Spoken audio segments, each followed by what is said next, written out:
Hi, welcome to a new reading vlog. So I am going to be reading a bunch of new releases. So April 1st, 4 books that I was interested in came out.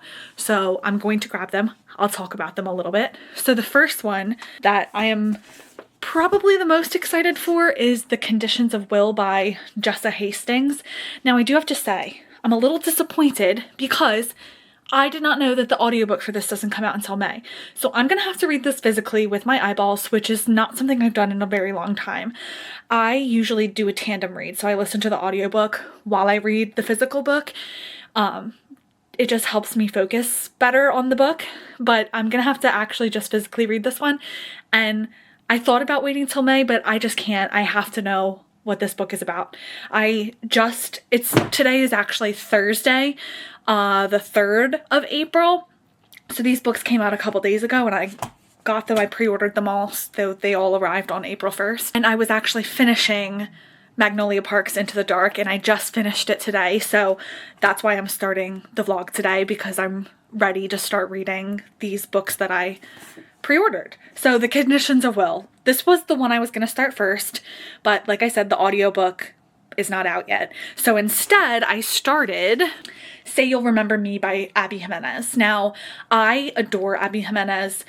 I've only read the Part of Your World series. I want to read the Friend Zone series, but I haven't started it yet. I have all the books on my Kindle, but I'm super excited to read this, and I actually already started this. So why I was looking for the audiobook was because I wanted to listen to an audiobook on my way home, because it was my day to drive, and the person that I carpool with, she sometimes will just sleep on the way home, and so I get to listen to my audiobook. So I wanted an audiobook, and I was looking for The Conditions of Will because I just finished Magnolia Parks and I'm not ready to be done with Jessa Hastings writing. But I figured Abby Jimenez would be a great place to start.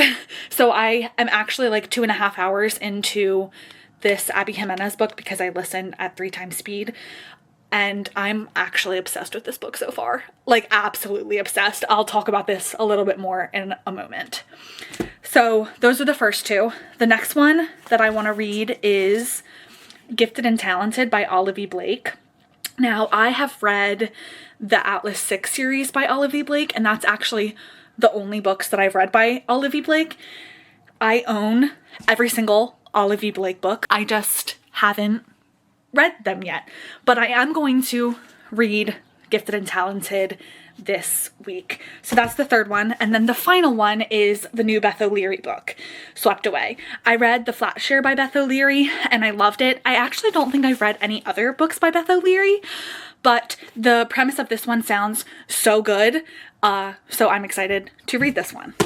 All right, a little bit more on Say You'll Remember Me, because this is the one that I'm reading right now. So it is about 2 characters who, of course, I already forget their names, so I need to look. Xavier and Samantha. Xavier is a veterinarian, and Samantha works as a social media person for a mustard company. But they meet when she brings her cat in to get a checkup. And it's a brand new kitten that she just found, and she finds out from him, because he's the veterinarian, that her cat doesn't have a butthole. So she has to get surgery for the cat. And she is very adamant that she's going to get this surgery. It's going to cost like $10,000. And he's like, you probably should just put the cat down. $10,000 is a lot of money. The cat's gonna suffer if you don't get the surgery, basically. And she's like, well, I can fundraise the money. And he's like, no, you can't. So she calls him an asshole. And he's immediately hooked. He's like in love with her. And so it goes there. They go on a first date, and it is just the most perfect date ever.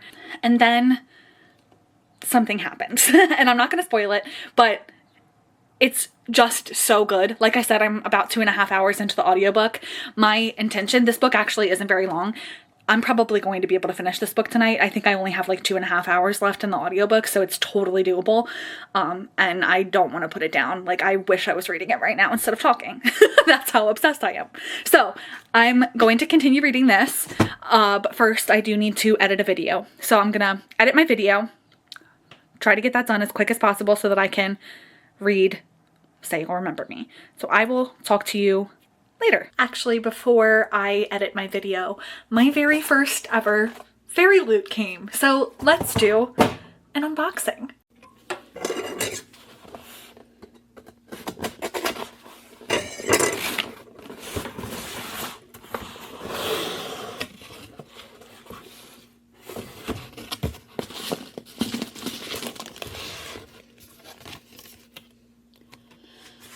So I gotta scoot down. This is the young adult box, book only young adult box.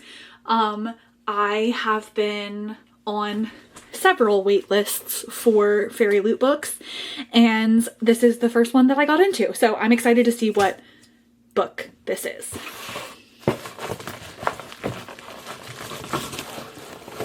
Oh my god, I'm so excited. Freaking out.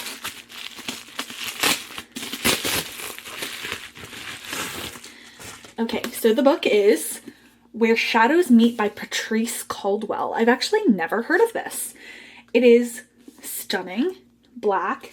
The back says, "True love requires sacrifice." I've never even heard of, oh my god. Oh my god. This is stunning. And I didn't even realize there's a sprayed edge. No. This is gorgeous. And the cover, "You have no idea what I've done for love, just as you have no idea what you may one day do." This is stunning. Okay, let me find out a little bit more about this book. Okay, so I'm just going to read you what the card says because it does a really good job of describing it. It says, "Our featured book of the month is Where Shadows Meet by Patrice Caldwell, a sapphic vampire fantasy where a princess and her unexpected ally embark on a dangerous quest to rescue a captured friend, only to discover a dark history of love, betrayal, and sacrifice." Oh my gosh, I'm so excited. I am so excited. This is my very first fairy loot, and it seems like it's going to be right up my alley. So I finished editing my video. I ate some Wingstop, which is like my favorite. I'm obsessed with Wingstop. And I watched an episode of Invincible. Now I am getting caught up on Survivor because I missed the episode yesterday because I had parent-teacher conferences last night. So I missed the episode, so I'm getting caught up. After that, I'm going to lock in and do some reading. So I just spent the last like 5 minutes sobbing, tears running down my face.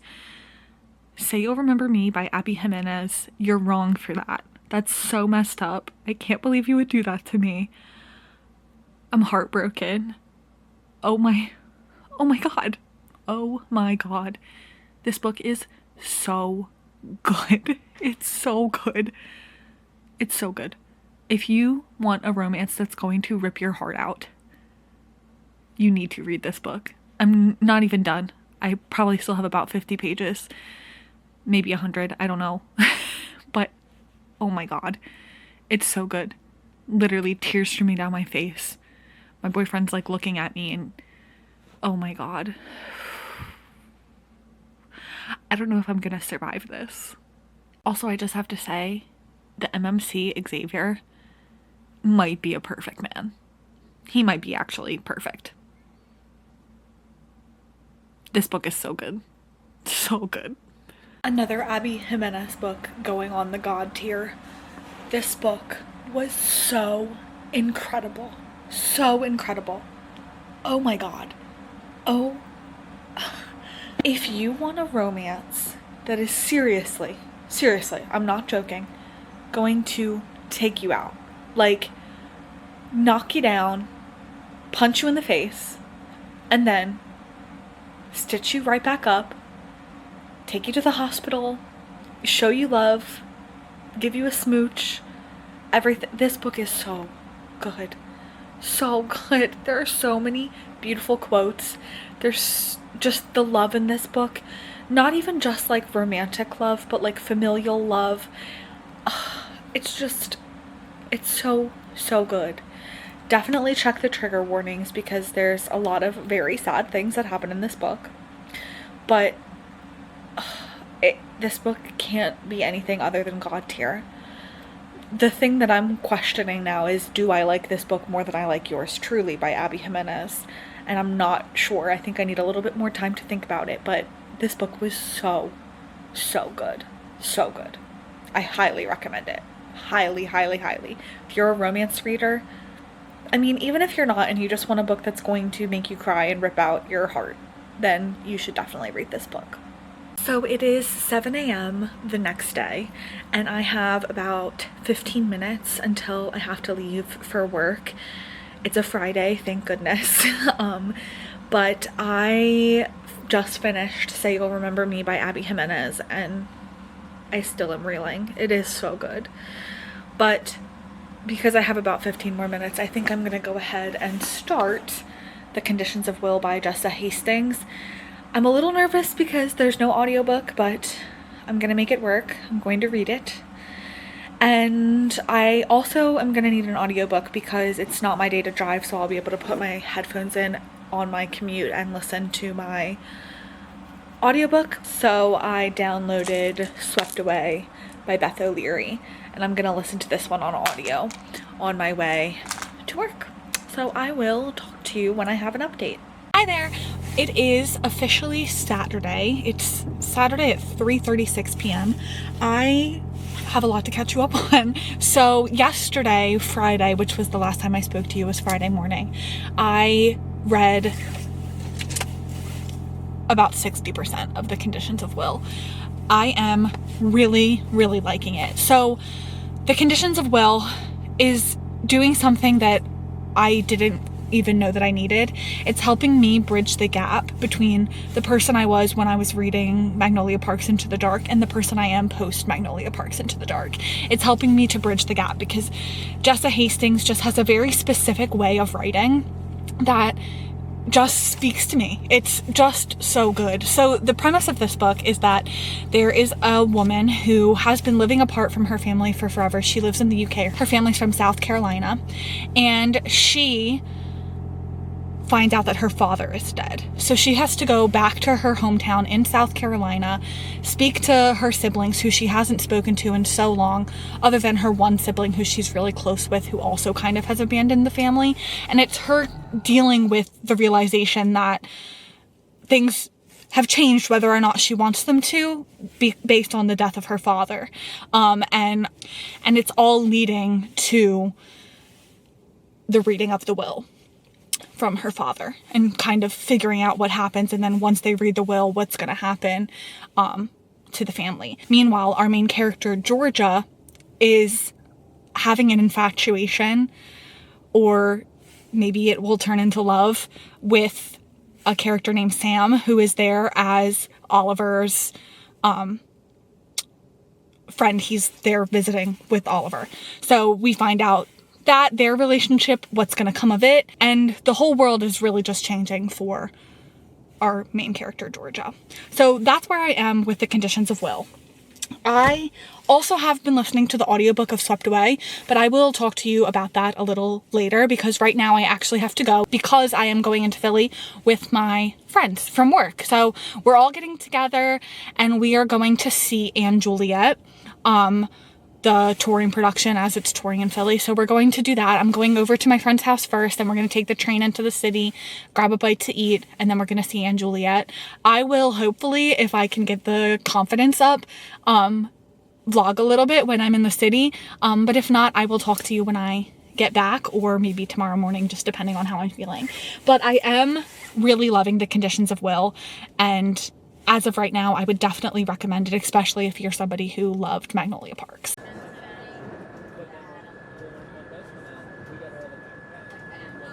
The biggest thing of peas I've ever seen.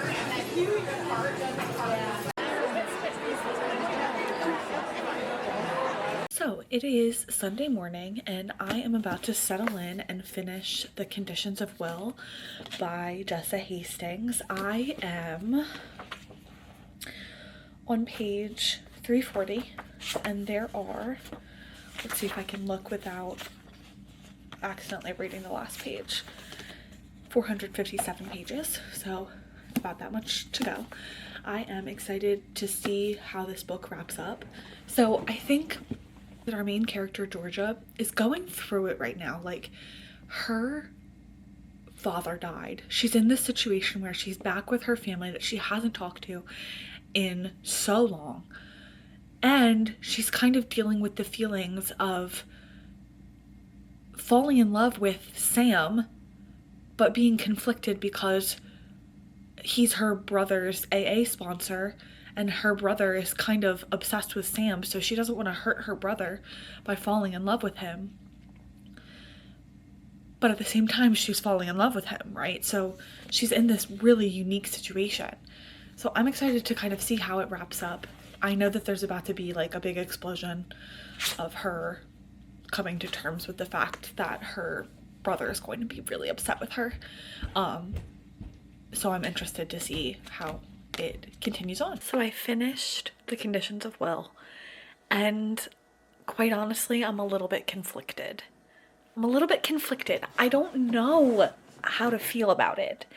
I enjoyed my time reading it, that's for certain. Like, I never felt bored or like inundated with like the need to read. Like, so I enjoyed it, but I don't know that I loved it. And I think it's hard for me because Magnolia Parks is kind of like everything to me. Like, I'm obsessed with Magnolia Parks. And so I find myself just comparing The Conditions of Will to Magnolia Parks. And I don't know if that's doing it a disservice or if it's like helping it. I'm not really sure. I did like how it ended. It's a happy ending. I think what this book is missing that Magnolia Parks does really well is Magnolia Parks has this sense of history. So the characters, they're in love because they have so much history and so much in their past that helps them to be in love. Whereas this, it's more insta-lovey, honestly, because they meet and then like 16 days later, they're in love, which is fine. I don't hate insta-love all the time, but it's just something that like, it takes a little bit more for me to believe it. I don't know if that makes sense. But I did like it. So I'm kind of torn between 3.5 and 4 stars. It's not a book that I love. It's not probably a book that I'm going to think about that much. That sounds a little bit harsh because I did enjoy it. I really did enjoy it. I don't know. I'm up in the air about how I feel about it. I do also want to say that I don't think that the romance in The Conditions of Will is the point. I think it's more about the character of Georgia just coming into herself and kind of realizing things, and it's about family relationships. And I think her relationship with her brother Oliver, like, is a huge part of this book. I think that this book is almost more literary fiction than romance. I wouldn't say the romance is even like the biggest point of this book. I think it's really about the familial relationships that Georgia is faced with and how she can become closer to her siblings or farther apart depending on the siblings. And I think that that's the true point of this book. All right, so now it's time to talk about Swept Away by Beth O'Leary. I'm about 115 pages into Swept Away by Beth O'Leary, and I'm liking it. I'm enjoying my time. It's not like my favorite book of all time, but I am enjoying it. So the premise of this one is that our two main characters, Zeke and Lexi, have a one-night stand, and they wind up back on this houseboat having their one-night stand. Then when they wake up in the morning, the houseboat has detached from the side of the pier and is floating in the middle of the ocean. So now they're stranded out in the middle of the ocean on this boat, but they were just one-night stands.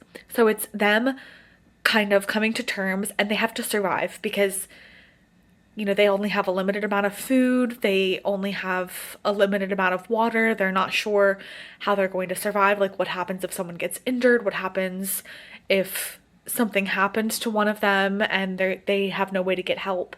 So it's kind of them in this survival situation. Meanwhile, they are falling in love with one another. So it's such a good premise. I'm just not quite sure about how it's holding up to the great premise of it all. So I want to keep reading. I'm going to keep reading, and I will continue to update you. So I just finished Swept Away by Beth O'Leary, and I actually ended up really enjoying this. Like, I feel like I was torn a little bit because I had heard some negative reviews of this book, but I just have to say I don't agree. I think that this book is good. It's a solid 4 stars from me. So basically, some things happen about halfway through the book that are they just change the book. They make it so much better. So I highly recommend, okay, so I was wondering what was going to happen, if they were to get off the boat, where their lives would go. And I just really enjoyed what Beth O'Leary did to the story. I'm not going to spoil anything, but the twists and turns in this just made it, and you really were rooting for the characters. I really, really enjoyed this one. And if you like Beth O'Leary's other books, like The Flat Share, which that might be the only one I've ever read by her, but if you like that and you're willing to give this one a shot, it has such a unique premise, and it's unlike anything I've ever read before. I really, really enjoyed this. And this is strictly a romance. It was really, really good. I enjoyed it. Also, I've been doing some thinking about the conditions of will, and I'm considering bumping up my star rating because I think that I was looking at it through the wrong lens. I think I was so focused on the romance aspect of it that I kind of left the more important parts of the book out of my review. I think that book really, really does deal more with the family relationships, and especially her relationship with her brother, who is an addict, and how that kind of goes into effect. I think I might bump it up to a 4.25 or a 4.5, just because I feel like I've read some other people's reviews and I completely agree with them. I feel like I'm kind of changing my tune a little bit. So, especially having read this, this feels like a solid 4 star for me, and I liked the conditions of will better than I liked this. I liked it in different ways, but I liked it better than I liked this, so I just don't think it's fair to give them both a 4 star once I've read them back to back, because I definitely liked the conditions of will better. But this is also a really strong book. I don't know. I'm feeling a little bit of change. So I think I'm going to bump my rating up to a 4.25 on the conditions of will and keep this one at a 4 star. All right. So I just barely started Gifted and Talented by Olivie Blake, and I took the cover off already. It's cute. It says, "This book will make you happy," with a little smiley face, and I don't know if that's sarcasm or if that's legitimate because I just barely started it, but it's reminding me how much I like Olivie Blake's writing. I think that Olivie Blake just writes in a way that's almost similar to Jessa Hastings, very lyrical and beautiful. So I'm excited to continue on with that one. I will tell you about it once I know a little bit more, because I literally just barely started it. So it is Monday. I am about 175 pages into Gifted and Talented by Olivie Blake. My goal is to power through and read the rest of it tonight. Hopefully that happens. If not, I'll probably finish it tomorrow morning so I can get started with more books. I am actually really enjoying this. I love Olivie Blake. Olivie Blake has such a unique way of writing where you kind of hate all the characters, but you also kind of love them all. So it's this toss-up. So this book is about 3 siblings and their father dies. So they have to go back to where they're from. And they all also have special powers. So one of them controls electricity. And it's very interesting. I feel not a lot has happened. I've read a good chunk of the book and not a lot has happened yet. While simultaneously a lot has happened, because it's a lot of the characters speaking to each other, and it's a lot of us learning about the characters. So yes, I am enjoying it. I need to continue reading it. I dropped the ball yesterday, but I'm going to pick it back up today. All I have tonight is I have therapy at 8. Right now it is almost 6. So I have a couple hours before therapy, and then I have a couple hours after therapy to do some reading. Another thing, I stopped by the library on my way home. So I have quite the library haul. I, of course, went in for one book and I got about a million. So starting with the book that I went in for Lies He Told Me by James Patterson and David Ellis. This book is the book that the Brady and Rosie Book Talk book club is reading this month. So I wanted to get this because the next vlog that I'm filming is going to be reading book club books. So I wanted to make sure I had this in my hands before I started that vlog. Then I genuinely went a little bit insane. Yeah, that was an accident. So let me tell you about the ones that I got. I got Not a Happy Family by Shari Lapena. I've heard a lot about Shari Lapena and I don't think I've ever read one of her thrillers, so I'm excited to read that one. Then I got The Marriage Portrait by Maggie O'Farrell, and I just bought Hamnet and somebody told me that I should read The Marriage Portrait as well. So I saw it on the shelves and I had to scoop it up. Then I got Mexican Gothic. I was watching a TikTok and this girl was talking about how this is kind of like cozy horror almost, and that kind of intrigued me. So I really want to read this one. Then I got The Storied Life of A.J. Fikry. I loved Tomorrow and Tomorrow and Tomorrow, and one of my friends, I read Tomorrow and Tomorrow and Tomorrow for a book club, and one of my friends, the reason we picked the book is because one of my friends had read The Storied Life of A.J. Fikry and loved it. So I saw it on the shelf and I thought I would grab it. Then the last two are both romances. One of them, I've actually checked this book out before, Curvy Girl Summer by Danielle Allen, because I heard Peace Love Books XO talking about it, and so I really am interested in reading it, and it's spring, which is almost summer, so that tells me that I can read a summer romance again. And then the next one was totally an impulse. I almost said impulse buy, but it's the library, so I didn't buy it. But it's Puck and Prejudice. So I love hockey romances, and Pride and Prejudice is my absolute favorite book of all time and my favorite movie, the 2005 version. I love Pride and Prejudice, and so it seemed like a combination of two things that I love. So I saw it on the shelf and it was in like the new releases section, and I scooped it. I don't know. So that is my library haul. That is my thoughts so far on Gifted and Talented, and I will continue to update you. So I just watched that clip back and I realized that I did a terrible job describing Gifted and Talented by Olivie Blake, like absolutely terrible. So let's try that again. We have the father. The father is the CEO of this like really important company. And he dies. So the whole book is kind of seeing who's going to inherit this important company. So we have three siblings. We have Meredith, Arthur, and Aelid. Now, the three of them all have like telepathic and electrokinetic. They have like electric and telepathic like magic.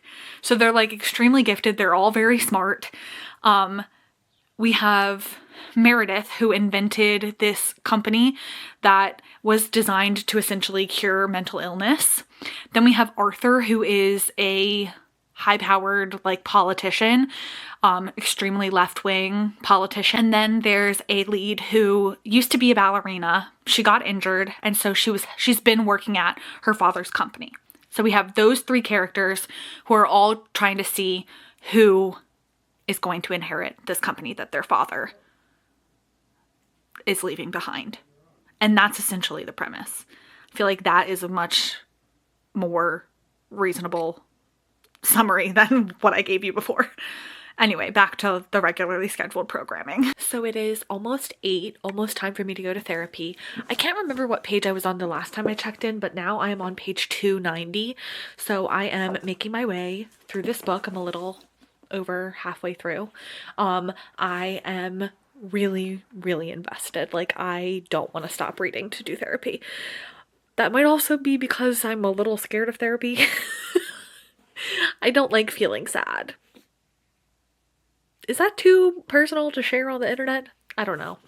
All I know is that I'm loving Gifted and Talented and I want to continue reading it. So I will check back in with you later. Hi, good morning. I just finished Gifted and Talented by Olivie Blake and I loved it. I loved it. And I think I'm settling on 4.75, but I could see myself bumping this one up to 5 stars. This story is just so expertly done. I love how it explores all of the family relationships. It's like functional dysfunction. Like, it is like so much chaos. Like, none of them get along, but then again, they're siblings. They definitely all get along. It's like everything you could think to say, the opposite is also true. I think something that I adored about this book is that there is a narrator. And I live for a book with a narrator who is talking direct to reader. That's like one of my favorite. Is that a trope? I don't know. And this book has it. I feel like when a book has that, it just gives it that little extra something that I just really appreciate as a reader. That's like one of my favorite things that happens in books, and this book does it. I love the way that Olivie Blake tells stories. I just think she writes dysfunction in such an excellent way. I just think that this book is expertly done. And I do have to say, I want to point out The Conditions of Will by Jessa Hastings that I read earlier in this book has a very similar premise to this one. Of course, this one has like the magical aspects that The Conditions of Will has, and The Conditions of Will has like that romance that this one, well, there is romance in this, so never mind, I take it back. The romance in this is very different than that, though. It's not like that at all. But I don't know, this one, I just feel a stronger connection to this one and the characters. I feel like if you are somebody who is riddled with anxiety like I am, you will feel so seen when you read this book. I just think this book is expertly done. I really, really enjoyed. And now the more that I'm talking about it, I'm sure this is a 5-star. I really liked it. So that is the last book for this vlog. I hope that you enjoyed watching it. Hopefully you got some good book recommendations, and I will talk to you in the next one. Bye.